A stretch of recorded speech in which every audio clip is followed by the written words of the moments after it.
I was actually challenged by one of my subscribers to make the devil's argument that games aren't fun. Basically, try to be game journalist for one video. It's actually very simple to play the other side, and I will make a very compelling argument. You know, like when you play a hack and slash game, like let's say Path of Exile or Diablo. The first time you play it, you can have fun with it. Basically, build your own build, pick your own character, do whatever itemization you want. You gotta like a lot of freedom and liberty in order to pick whatever talents you'd like. But if you're actually playing it competitively, and let's say you're ruthless hardcore mode in Path of Exile, then you have to follow the build. What this means is that you need to go online and figure out what the meta is, what are the best way to create your characters, and then you have to do that. Because if you don't do that, the game becomes impossible most of the time. So you don't have the freedom anymore. The talent tree is not a place where you can express your creativity and choice. Because the entire community of tens of thousands of people have already experimented with most things. So it's incredibly unlikely that you will personally find something that works. As such, you are limited by what the game allows. You can't even choose the spells you want because there are the spells that are considered to be the best, and anything else that you will pick is going to be suboptimal. Now, the game developers themselves are balancing the game based around the meta most of the time. So like they take into account what is the most powerful build so that they can tune the enemies to be challenging for the most powerful build. So if you do not do that, then chances are your character is going to die and you're going to have a very hard time. Now you may say, well, V, why are you talking about Path of Exile and Diablo? Why are you talking about hack and slashes? Why do you not talk about games in general? It's like, okay, well, it applies to other games. Like, for example, if you like fighting games, if you like Street Fighter or Mortal Kombat or any other fighting game, when you play it for the first time, it's fun, right? Because you're learning the game, you think you can do anything with your character. Maybe you're like playing against someone of your own skill level and you're throwing out a random move, and it's hilarious, it's fun.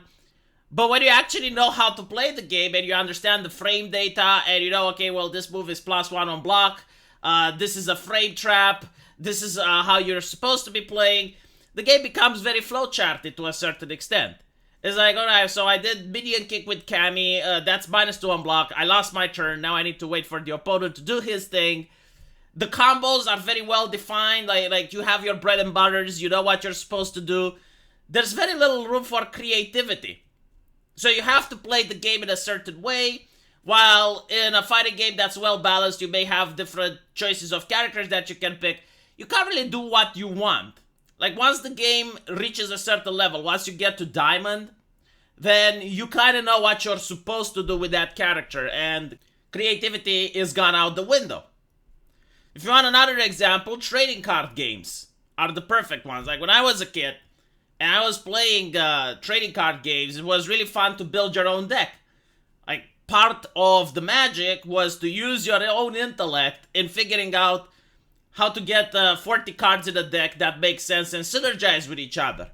And you'd also buy a lot of packs that had cards in them that were randomized. You get your booster packs and you are excited as you are opening them to see if you get the cards you like. Nowadays, if you want to play a trading card game competitively, you gotta get the meta. You gotta get the correct cards. Like, you go online, you already know what the best decks are and what they do. And you don't even need to buy booster packs. Like, most of the time, there are websites where you can just buy the cards you need. And you pay actual money for them. It's actually cheaper than if you were to get booster cards and trade for them for the cards you want. And again, like, most of the fun is being removed. And even when you do play the game, you know how it's supposed to be played. You know, like, which cards you're supposed to mulligan and which cards you're supposed to play on the first round. So when you actually play competitively, you're just doing the motions. Like, you know the correct things to do. And if you do not do those things, then you're playing incorrectly. And if you're playing incorrectly, an opponent that is playing correctly is going to demolish you. And this is what some expert chess players complain about as well. Like, chess as a game, when you're at a medium skill level, it is a very creative game, and you can get a lot of surprises from your opponent. But when you go to the top level, when you're at the peak, the problem you encounter is that there is a correct way to play, and you most often know what your opponent is going to do, especially in the early to mid stages of the game, because there are those things called optimal choices. And if you don't do the optimal choice, and your opponent does, you're going to lose the game. So, as a person who's very competitive and enjoys playing any game at its hardest difficulty, I can definitely say that, yeah, like part of the fun is being sucked up when you're playing a game, quote unquote, the way it's supposed to. I would also say that I don't understand people who don't play games as intended at all. So, like, a pigeon that just throws away all of the chess pieces and shits on the table. You know, like, even at beginner level, a person that just doesn't follow any of the rules and just does their own thing. Like, I don't understand how that is fun. You know, like, you're playing League of Legends and you're going with two junglers and you're going into the forest and you're getting killed a lot and your teammates are flaming you. There are people who enjoy doing that, and I generally do not understand, like, how that can be fun. Like, you know you're going to lose. You're going to waste the time of other people. In my opinion, that's not fun. But it's also not fun when you play League of Legends at the highest difficulty level, where you know what the correct build is, you know exactly what the correct champions to pick as counter picks are, and you're doing literally everything by the book that was written before you even began playing. So, like, both of these aren't fun, you know, like being too noobish at the game and not doing the correct thing is not fun, and being way too experienced at the game is not fun. Now, you know, like, there is the fun in winning, I guess, but I think, like, the biggest fun people have is when they're at that medium level of experience, when they haven't fully understood the meta, but they know enough about the rules of the game in order to do the ladder climb. I think, like, that's when games are at their most fun. So there we go. That's my article as a video game journalist about fun in video games. Like, what do you guys think? Did I did a good job? Did I play a good devil's advocate?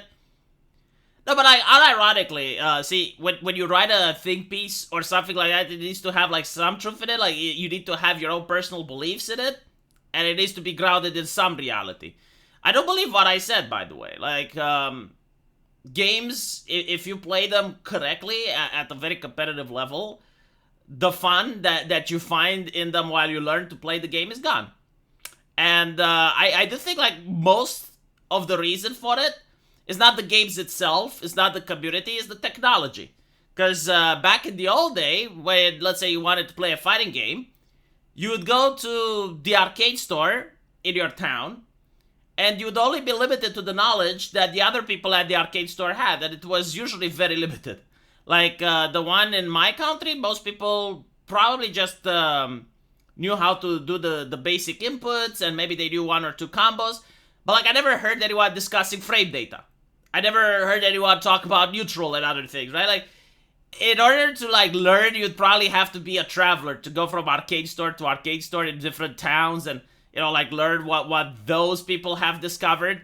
But there was definitely not the meta. Now, because of the internet and because of websites and, you know, like, people being able to get all the information in one place, being good at a game to the point where it becomes like math is very easy, and it doesn't even take that long. So I think, like, that is the actual problem, is that technology has advanced so much that everything is just very easy to learn, and it's easy to deconstruct a game and do the flow charts and find out which are the best builds. Let me know what you guys think, and I'll see you in the comment section. Take care.